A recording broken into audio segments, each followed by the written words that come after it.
to Ignite Your Business. This is Dana Susan Beasley of AngelArts.biz. Today I want to talk about finding your identity for your business brand.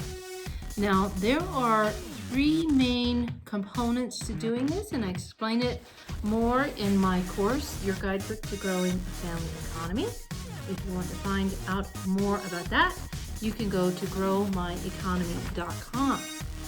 But this is an adventure. That's how I like to think about it. So you want to go on a quest, and this is what you want to do. You want to find your identity. You want to do things like find out who your target audience is, what your brand personality is. That is definitely part of it. You want to find out things like, why did you start your business, or why do you want to start your business? You need to find out things like, how do you want others to perceive you? That is a very important part about branding. You also want to know who your competition is, both directly and indirectly. And most of all, you want to know what your vision is for your business. All of these are very key components to knowing your identity. And then the next part of that quest is to go on what I call a visual quest. And again, I explain this all in this book. I have this in the physical form, digital form, and a video course. But anyway, so visual quest, you want to go on a search to find out what you like and what you don't like. So the next thing that you want to do is you want to go on what I call a visual quest and an identity hunt.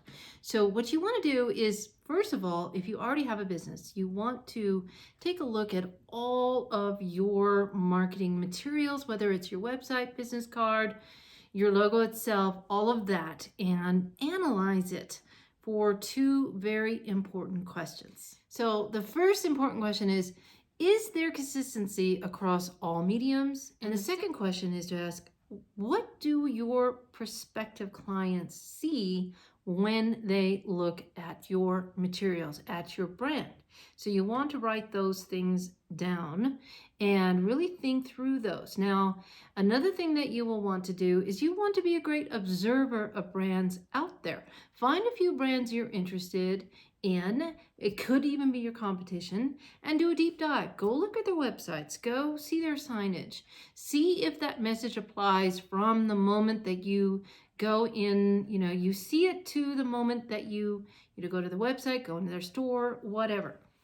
For instance, one time I had a client consultation, and when I went into his office, the signage and what he did not match up, and there was some inconsistencies that really could lead to a lot of confusion.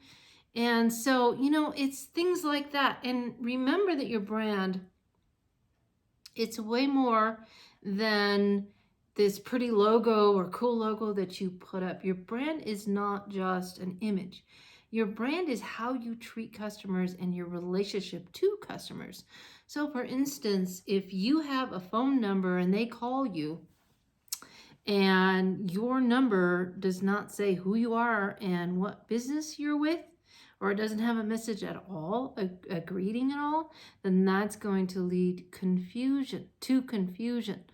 So you want to think through things like that with your brand. And when you are observing other people's brands, those are good things to keep in mind. And so then along with that, I want you to collect, or it's a good thing to do, is to collect these brands in, you're going out and about. Now, if you're driving, be careful, but, obviously, be careful if you're driving, but just notice the signs even around town. You see logos everywhere, from McDonald's to the auto store, everywhere you see logos. For instance, last time I was in Albuquerque, New Mexico, there was an interesting sign, and I can't even remember what the name of the company was. and it was a strange logo mark, and I had no idea what they did. I still can't remember. I even looked it up. I was just so curious, but it doesn't stick in my mind. I don't know what it was. Don't remember at all. I just remember it was interesting to me because as a branding expert, I'm like, what does that even mean? So, collect some logos and brands that you like and don't like. And a great place to collect this is in Pinterest. So collect all of these, and that's going to give you a good idea of what you're drawn to and what you're repelled by. And that is going to give you the information you need, along with all of that information like target market and your competition, the vision you have for your business, and the most important thing, what is it that point you want to make with especially a logo? What is the point that you want to make?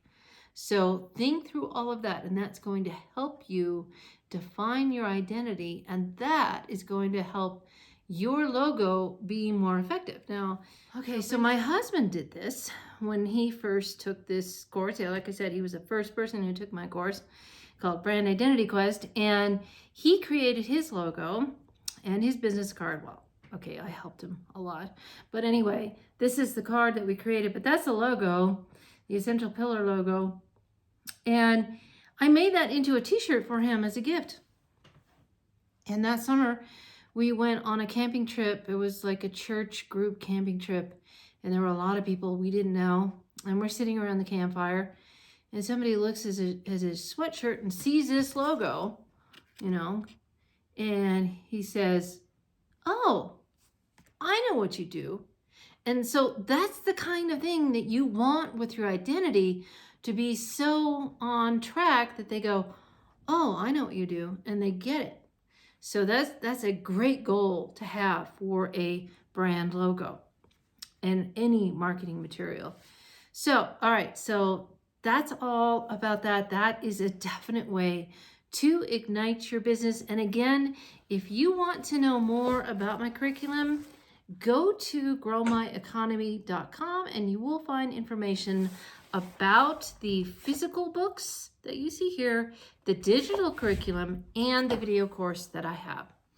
All right, so this is Dana Susan Beasley of angelarts.biz. Together, may we reach new heights in our lives and beyond.